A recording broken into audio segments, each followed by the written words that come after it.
Bienvenidos a un viaje a través de la historia, en donde exploraremos los momentos más significativos de la historia. Hoy nos adentraremos en un periodo oscuro y complejo, la dictadura militar en Argentina, que tuvo lugar entre 1976 y 1983. Nos acompaña Fátima y Valerio, que nos van a ayudar a explorar este periodo. Bueno, muchas gracias por la introducción. Eh, para realmente entender la dictadura, primero debemos situarnos en el contexto político de Argentina en los años 70. La inestabilidad política y económica era palpable. La presidencia de Isabel Perón enfrentaba crecientes desafíos, incluyendo la violencia política de grupos guerrilleros. Sí, claro, o sea, no nada más, sino que en la década de 1970 estuvo marcada por una inflación galopante, o sea, un desempleo creciente y una deuda externa que asfixiaba la economía argentina, como es bien sabido. A esta situación se sumaba una polarización política extrema entre los peronistas y antiperonistas, lo que dificultaba la gobernabilidad y fomentaba el enfrentamiento entre distintas partes políticas, claramente.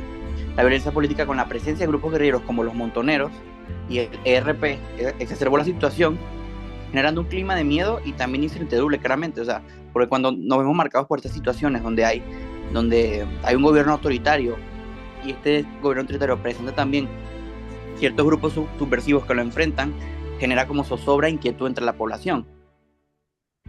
Claro, estoy de acuerdo, pero que no en la década de 1970 la Guerra Fría estaba todavía en apogeo. ¿Cómo afectó esto a Argentina? Bueno, o sea, primero que nada, la Guerra Fría,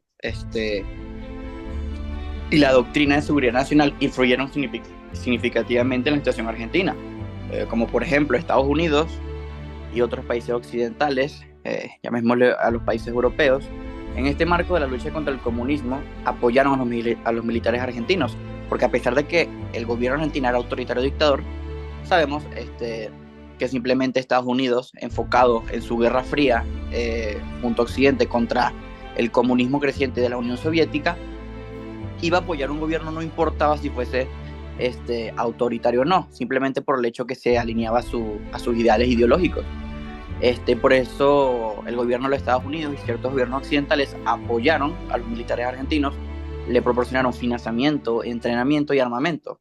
Yo creo que también se pueden hablar de un momento muy oscuro en América Latina, porque no solo pasó en Argentina ese tipo de situaciones donde Estados Unidos financió dictaduras militares simplemente por miedo o por impedir que llegara algún gobierno socialista o comunista al poder. Esta intervención externa fortaleció la idea de que la única solución a los problemas del país era un gobierno militar fuerte y autoritario. Y evidentemente a los gobiernos occidentales no le importaba qué tan fuerte y qué tan autoritario fuera este gobierno, porque claramente mientras el gobierno no fuera comunista ni fuese socialista, bueno, para los intereses de Estados Unidos y de Occidente esto era perfecto, ¿saben? Por lo Ujú. menos el 24 de marzo de 1976, las Fuerzas Armadas, con el apoyo de sectores empresariales y de la Iglesia, derrocaron al gobierno constitucional de Isabel Perón, quien fuese la esposa del general Juan Domingo Perón. Y ahí se integró una junta militar encabezada por Rafael Videla. ¿Y cuál fue la estrategia de Videla para entrar al poder? ¿Cuáles fueron sus fuertes, sus debilidades? Bueno, recordamos a Videla entrar al poder en un periodo de terror y represión sistemática. La dictadura justificó su accionar argumentando la necesidad de restablecer el orden y combatir la subversión. Pero en realidad buscaba consolidar el poder de las Fuerzas Armadas y establecer un nuevo orden político y económico. Incluso implementó el proceso de reorganización nacional, que fue un proyecto político implementado por la dictadura. Este periodo fue un periodo oscuro en la historia de Argentina y estuvo caracterizado por una represión sistemática, violaciones masivas de los derechos humanos y una profunda transformación de la sociedad y la economía. Pero, ¿cuáles eran los objetivos del proceso de reorganización nacional? ¿Para qué lo hicieron? Bueno, oficialmente sus objetivos eran combatir la subversión, modernizar el Estado y fortalecer las Fuerzas Armadas. La primera siendo básicamente para erradicar a los grupos guerrilleros de izquierda, como los montoneros y el ERP. que habían llevado a cabo acciones armadas durante la década de 1970. Para modernizar el Estado, implementó un modelo económico neoliberal, privatizando empresas estatales y reduciendo el gasto público y abriendo la economía al capital extranjero. Y bueno, lo de las Fuerzas Armadas básicamente consolidó el poder de las Fuerzas Armadas como garantes del orden y la seguridad. Sin embargo, detrás de estos objetivos declarados se escondía una intención mucho más profunda, que era consolidar el poder de un sector de las Fuerzas Armadas y establecer un nuevo orden político y social. Valerio les podrá contar. Y no, es exacto, o sea, concuerdo completamente contigo, Fátima, tienes la razón en eso. En gran parte este proyecto llevó a los peores aspectos de la dictadura, o sea, básicamente yo creo que lo divido en cuatro estos aspectos que, o sea, se puede decir que fue una dictadura bastante grotesca. El primero, violaciones masivas de los derechos humanos. Desaparición forzada de personas, torturas, asesinatos, apropiación de bebés y exilio. Fueron prácticas sistemáticas durante la dictadura.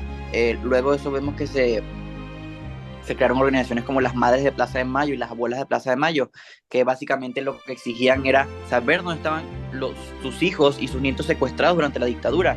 Eso también generó una crisis económica. Las políticas neoliberales implementadas por la dictadura profundizaron la crisis económica y aumentaron la desigualdad social.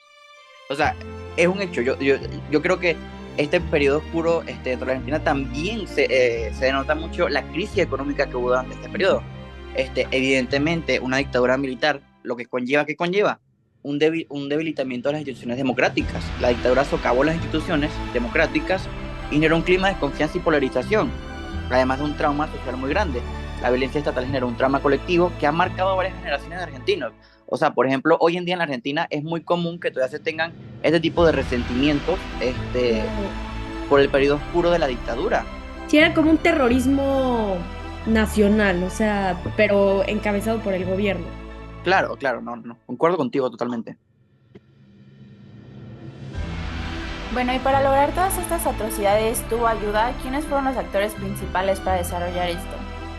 Claro que tuvo ayuda. Sus principales ayudantes fueron, bueno, empezamos con el señor Emilio Eduardo Macera, que fue almirante de la Armada, miembro destacado de la Junta Militar. Y su papel fue fundamental en la implementación del terrorismo de Estado. Como comandante en jefe de la Armada, él dirigió la Escuela de Mecánica de la Armada, que se convirtió en el principal centro clandestino de detención y tortura. Es decir, cualquier persona que se veía que se oponía a la dictadura, lo llevaban con el señor Emilio Eduardo Macera, y ahí es donde pues, él y sus seguidores hacían todo lo de tortura. Sí, perdón que te interrumpa, Fátima, pero es muy importante lo que mencionas, porque también mencionas el ESMA, que en su momento también fue considerado el centro de torturas más grande de toda Latinoamérica. O sea, un terror increíblemente grande causado por la dictadura militar en Argentina. Sí, de hecho se estima que miles de personas fueron secuestradas y desaparecidas bajo su supervisión. O sea, él era la cabeza. Sí. Otro principal ayudante fue Orlando Ramón Agosti, que fue el brigadier general y también parte de la Junta. Él ayudó a diseñar las estrategias represivas del régimen. La Fuerza Aérea desempeñó un papel clave en la operación de represión, incluyendo el uso de aviones para realizar vuelos de la muerte, donde grotescamente los prisioneros eran arrojados al mar. Y bueno, yo considero que José Alfredo Martínez de Oz es el otro principal actor de este movimiento. Era el ministro de Economía y responsable de las políticas económicas neoliberales durante la dictadura. Su enfoque incluyó la desregulación del mercado, la privatización de empresas estatales y la apertura comercial. Esto transformó radicalmente la economía argentina. Wow, no tenía idea de toda la logística que llevaron a cabo para cometer tantos crímenes y atrocidades dentro de Argentina. Seguro tendrán algún tipo de estadísticas que nos puedan dar un poquito de más idea sobre lo que pasó. Sí, claro. Durante la dictadura se estima que alrededor de 30.000 personas fueron desaparecidas. Esto según cifras de grupos peronistas, grupos de izquierda, pero las cifras oficiales nos llegan un poco más a que no, fueron 8.900 personas las que desaparecieron. Muchas de esas personas fueron desaparecidas, muchas fueron torturadas y asesinadas. Las fuerzas represivas utilizaron métodos brutales para silenciar a los opositores políticos, incluyendo secuestros, torturas en centros clandestinos y ejecuciones extrajudiciales, o sea, un verdadero horror. Se calcula que más de 13.000 personas fueron detenidas en condiciones ilegales y muchas sufrieron abusos graves. Todo esto llevó a, como mencioné anteriormente, surgieron movimientos sociales y organizaciones de derechos humanos como las Madres y las Abuelas de Plaza de Mayo, que denunciaron las violaciones sistemáticas. Internacionalmente, diversos gobiernos y organizaciones denunciaron al régimen por sus abusos. O sea, era un régimen básicamente del terror. Bueno, sin embargo, el gobierno argentino intentó deslegitimar algunas críticas presentando... Perdón. Me duele un poco la garganta, pero bueno. El gobierno argentino también intentó deslegitimar estas críticas, presentándose como parte de una campaña anti-argentina. O sea, básicamente lo que el gobierno decía era que todas estas cifras que daban a conocer organizaciones internacionales eran parte de una campaña para deslegitimizar a Argentina, lo cual es algo aberrante, o sea, porque evidentemente muchas organizaciones de derechos humanos pusieron su ojo y pusieron interés en la situación argentina porque era algo súper grave. Por eso, a medida que se acercaba el fin del régimen en 1983, las presiones internas e internacionales llevaron un proceso gradual hacia la democratización. Por eso, o sea, también por eso lleva al fin de la dictadura militar, porque había mucha presión interna. El pueblo argentino no estaba contento con el gobierno de Videla. No, o sea, era algo sumamente aberrante. Y también Estados Unidos, viéndose en la disyuntiva de que había apoyado un gobierno militar y un gobierno represivo, se dio cuenta que también esto le generaba ciertos problemas a la hora de legitimarse como potencia en el mundo occidental, o sea, apoyando dictaduras y regímenes que básicamente eran regímenes asesinos, o sea, que socavan los derechos humanos.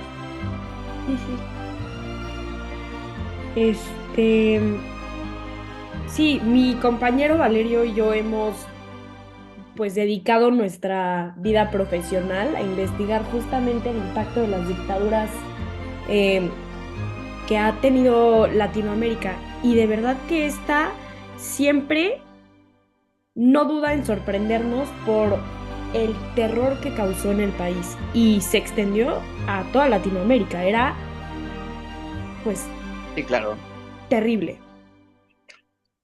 Sí, no, yo creo que súper grave toda esta situación que se llevó. Y yo creo que en conclusión, o sea, lo que podemos dejar es que la dictadura militar argentina fue una profunda huella en la sociedad argentina, ¿sabes? O sea, porque dejó muchos rezagos sociales, resentimiento entre los mismos argentinos. Hubo un trauma colectivo generado por la violencia estatal. La pérdida de los seres queridos y la ruptura del tejido social tardó años en sanar, ¿sabes? O sea, hasta el día de hoy todavía se ven esas secuelas de la dictadura.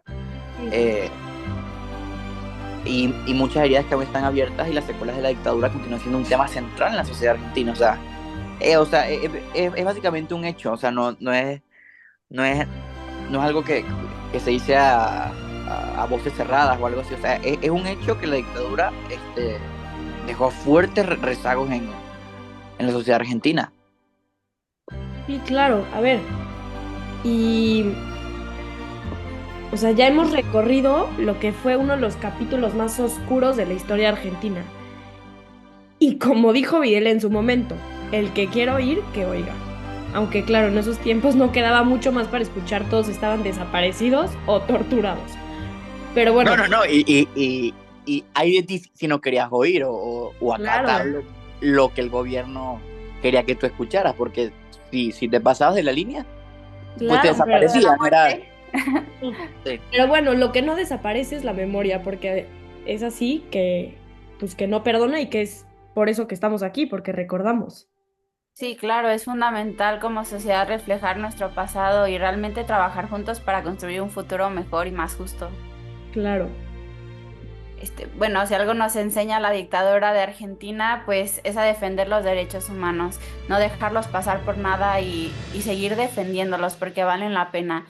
las familias y la sociedad de Argentina nos podrían decir eso si pudiéramos hablar con ellos en este momento.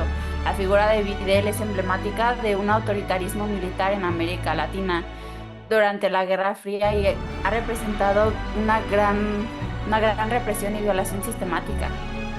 Pues sí, yo también quería agradecerte a ti, Alondra, por darnos este espacio para reflexionar un poco sobre este tema que es importante y que el día de hoy también tiene importancia en la sociedad argentina.